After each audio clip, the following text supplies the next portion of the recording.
कायरों की तरह जीने से तो मरना अच्छा है, ये मोटो है हमारे भारत के गोरखा रेजिमेंट का, जिनके सिपाही भारत में ही नहीं बल्कि पूरी दुनिया में सबसे ज्यादा खतरनाक व बहादुर माने जाते हैं। आज हम आपको ऐसे गोरखा रेजिमेंट के सिपाही इयान कार्डोजो की शौर्य गाथा सुनाने जा रहे हैं, जिसे सुनने के बाद आपके भी रोंगटे खड़े हो जाएंगे। इयान कार्डोजो वो सिपाही है जिन्होंने पाकिस्तान से युद्ध के दौरान अपना एक पैर जख्मी हो जाने पर खुद ही अपना पैर अपने हाथों से काट कर अलग कर दिया। इयान कार्डोजो की जिंदगी के बारे में जल्द ही एक बॉलीवुड फिल्म गोरखा आ रही है, जिसमें अभिनेता अक्षय कुमार इयान कार्डोजो की मुख्य भूमिका निभाते हुए नजर आएंगे। इयान कार्डोजो का जन्म 7 अगस्त 1937 को बॉम्बे प्रेसिडेंसी ब्रिटिश भारत के एक आम परिवार में हुआ था। इयान कार्डोजो बचपन से ही एक आम घर के बच्चे थे और एक सामान्य जीवन व्यतीत करते थे। हाँ, लेकिन उनके सपने कभी आम नहीं रहे। कहा जाता है कि इयान कार्डोजो ने बचपन से ही देश के लिए कुछ करने की तमन्ना थी। वो इस मंजिल तक पहुंचने का एक ही रास्ता जानते थे, वो थी भारतीय सेना। इसलिए उन्होंने बड़ी छोटी सी उम्र में खुद को तैयार करना शुरू कर दिया। इयान कार्डोजो ने अपनी शुरुआती पढ़ाई सेंट जेवियर्स हाई स्कूल से प्राप्त की। इसके बाद उन्होंने आगे की पढ़ाई करने के लिए सेंट जेवियर्स कॉलेज मुंबई में दाखिला लिया और अपनी स्नातक की डिग्री हासिल की। कॉलेज की पढ़ाई पूरी करने के बाद उन्होंने सीधे राष्ट्रीय रक्षा एकेडमी में दाखिला लिया। यहीं से उनकी सेना का सफर शुरू हुआ।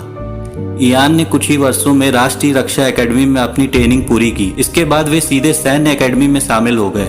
राष्ट्रीय सेवा एकेडमी की तरह यहाँ भी इयान का प्रदर्शन बेहतरीन रहा। इतना ही नहीं, अपनी ट्रेनिंग खत्म होने से पहले इयान को 5 गोरखा राइफल यानी फ्रंटियर फोर्स में जगह मिल गई। इयान को 5 गोरखा राइफल्स में जगह मिलने के बाद उन्होंने गोरखा राइफल्स की 5वीं रेजिमेंट की पहली बटालियन की कमान संभाली।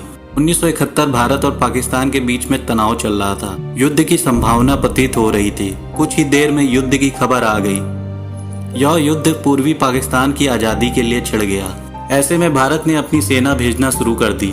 पहले भेजे गए सैनिकों में एक गोरखा रेजिमेंट का था। इयान गोरखा राइफल्स में थे। हालांकि उन्हें शुरू में ही युद्ध में भाग लेने का मौका नहीं मिला। उन्हें युद्ध का हिस्सा तब बनाया गया जब पाकिस्तानी सेना से लड़ते हुए उनके एक जवान शहीद हो गए। इयान को उनकी जगह मोर्चा लेने के लिए युद्ध में जाना पड़ा। इतना ही नहीं, इसी दौरान इयान भारतीय सेना के पहले हेलीकॉप्टर मिशन का हिस्सा बने। पाकिस्तानी सेनाओं की तरफ से लगातार गोला बारूद छोड़े जा रहे थे। इयान अपनी टुकड़ियों के साथ लगातार आगे बढ़ रहे थे।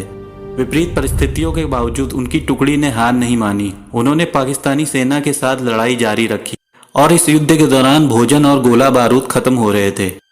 हर गुजरते दिन के साथ लड़ाई और भी गंभीर होती जा रही थी। सभी इकाइयां सेना के बैकअप का इंतजार कर रही थी। इसी दौरान इयान की टुकड़ी को पास में फंसे कुछ बांग्लादेशी कैदियों को निकालने का काम मिला।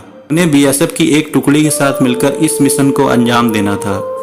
पाकिस्तानी सेना से लड़ते हुए और आगे बढ़ते हुए उन्होंने उस जगह को पूरी तरह से खाली करा दिया। इयान जब अपनी टुकड़ी के साथ आगे बढ़ रहे थे तभी उनका पैर एक लैंडमाइन में जाके पड़ गया, जिससे एक जोरदार धमाका हुआ। इस कारण इयान बुरी तरह से घायल हो गए। इयान को कैंप तक सफलतापूर्वक ले जाया गया, मगर कैंप में उनका उपचार करने के लिए कोई डॉक्टर नहीं था। भारतीय सेना की ओर से मदद आने में भी अभी वक्त था।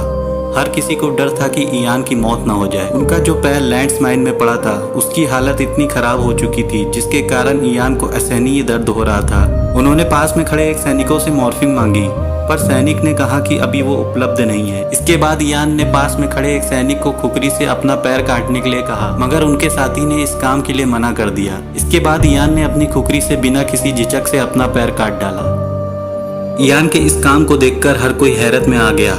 जंग में बने रहने के लिए इयान ने अपने पैर को काटने से पहले एक बार भी नहीं सोचा। अपना एक पैर काटने के बाद भी इयान के अंदर से अभी जज्बा खत्म नहीं हुआ था। वह तुरंत ही जंग में लड़ने के लिए निकल पड़े। इस हालत में भी उन्होंने अपनी टुकड़ी को लीड किया। ऐसे मजबूत इरादे के लीडर को देखने के बाद बाकी सैनिकों के अंदर जोश भर गया। जंग खत्म होने तक इयान ऐसे ही लड़ते रहे। इस युद्ध में भारत की जीत हुई। इस युद्ध के बाद उन्हें सेना मेडल से सम्मानित किया गया। इयान ने हर किसी को दिखा दिया था कि एक सैनिक अपने देश के लिए कुछ भी कर सकता है। आज भी उनके बहादुरी के किस्से याद किए जाते हैं।